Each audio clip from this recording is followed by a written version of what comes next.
नमस्कार.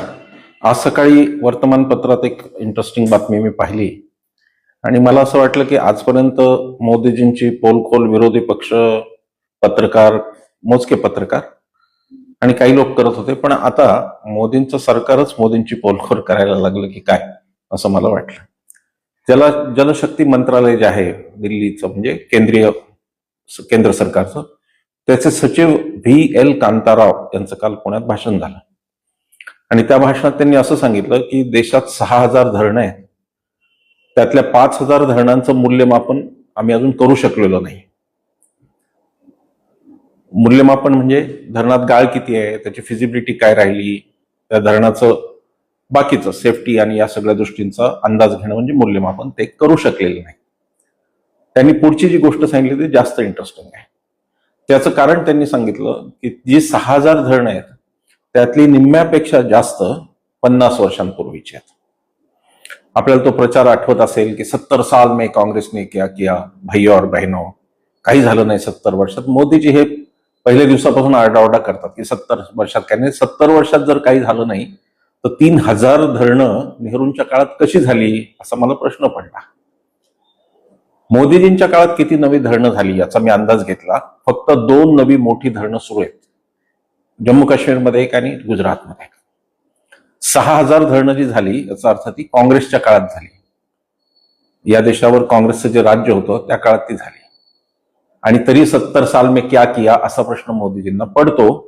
त्याचं उत्तर असं आहे की 70 साल में कांग्रेस ने 6,000 डैम बनवाए और आपने 11 साल में सिर्फ 2 डैम की शुरुआत की है, वो बने नहीं है अभी तक.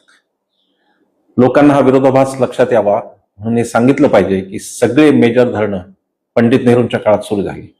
अगदी भाकरानांगल असेल, हिराकूड असेल, नागार्जुन सागर असेल, कोयना असेल आपलं महाराष्ट्रातलं, हे सगळं नेहरूंच्या काळातलं आहे.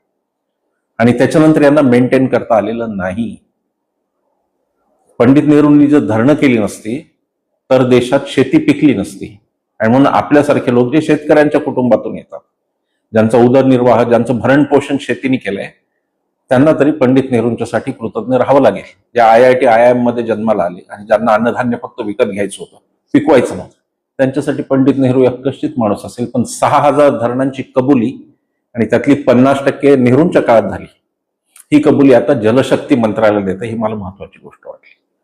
नेहरूंना किती शिव्या घाला, काँग्रेसने काही केलं नाही म्हणा, प्राधान्यक्रम नेहरूंचे काय होते आणि नेहरू आपल्या प्राधान्यक्रमाला कसे भिडत होते ते सांगणारं हे उदाहरण आहे. की शेती जर पिकायची असेल तर पाणी आवश्यक आहे, पाणी असेल तर धरणं आवश्यक आहेत, हे नेहरूंनी ओळखलं. बाबासाहेबांच्या, आपल्याला सगळ्यांना माहिती आहे भाकरा नांगलची कथा, बाबासाहेबांचं नियोजन त्याच्यामध्ये. हे जे आमचे लोक होते स्वातंत्र्य मिळाल्यानंतर ज्यांच्या आम्ही हातात होतो, ते लोक अतिशय हुशार होते म्हणून आज देश सुरक्षित आहे. हा जर देश तेव्हा एखाद्या अडाणी माणसाच्या हातात गेला असता तर प्राधान्यक्रमच वेगळे राहिले असते. पाणी, शिक्षण, आरोग्य याच्याकडे कदाचित लक्षच गेलं नसतं. आज एक बातमी महाराष्ट्रात मी वाचली की महाराष्ट्रामध्ये लाडकी बहीण योजनेने दिवाळ वाजवलेलं या सरकारचं, आणि प्राध्यापक भरतीसाठी आता पगार नाही.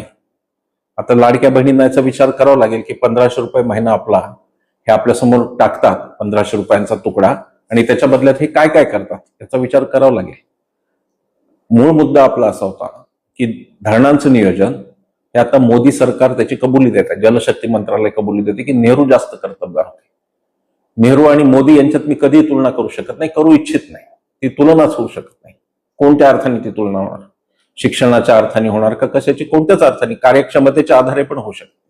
18 तास जागून जर हे फक्त 2 धरणं सुरू करतात, त्यांची एफिशियन्सी तुम्हाला कळते, त्यांची आपल्याला कार्यक्षमता लक्षात यावी. पंडित नेहरूंची 3,000 धरणं आणि मोदींची 2 धरणं, 2 आता सुरू झालेली मेजर, याच्यात मला वाटतं की सगळ्यात काही कळून जावं.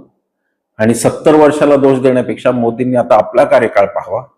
त्यांच्या चमच्यांनी, त्यांच्या साजिंद्यांनी, त्यांच्या भक्तांनी आता 11 वर्षाचं मूल्यमापन करावं आणि हे समजून मान खाली जावी त्यांची की नेहरूंनी जे बांधलं त्याचं मूल्यमापन सुद्धा हे करू शकत नाही. 5,000 धरणांचं मूल्यमापन बाकी आहे, तर तुम्हाला जे नेहरूंनी बांधलं त्याचं मूल्यमापन होत नसेल, कशाला तुम्ही त्या 70 वर्षांच्या बाता मारता? पोलखोल होत राहील. आता ती सरकारी कार्यालय करायला लागली, ही चांगली गोष्ट आहे. धन्यवाद.